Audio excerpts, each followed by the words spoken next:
অসম আন্দোলনৰ পিছত জন্ম লাভ কৰা অগপ দলটো আচলতে এণ্টি ট্ৰাইবেল এটা party, anti tribal political party. আৰু যাৰ কাৰণে তেখেতসকলে এক্সিষ্টিং ট্ৰাইবেলৰ কথাটো তেওঁলোকে কোনোদিনাখনেই চিন্তা নকৰে, ট্ৰাইবেলৰ কথা চিন্তা নকৰে। প্লাছ এই যে 6 জনগোষ্ঠীৰ জনজাতিকৰণৰ ফলত আমাৰ যে আমি ক্ষতিগ্ৰস্ত হ'ম, সেইটোক লৈ তেওঁলোকৰ কোনো ধৰণৰ অনুকম্পা নাই।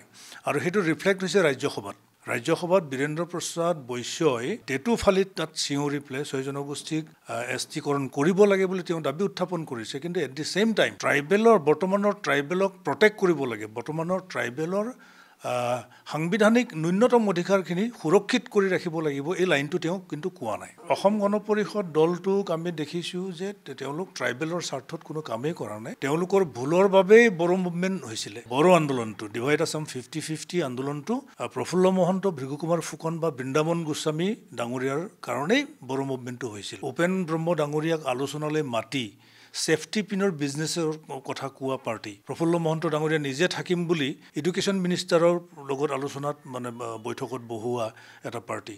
গুৰুত্ব নিদিয়াৰ কাৰণে বড়ো মুভমেণ্টটো প্ৰথমত 100টা ডিমাণ্ড কৰিছিলে, তাত কোনো পলিটিকেল ডিমাণ্ড নাছিল, চব socio' cultural, economical, educational demand আছিল।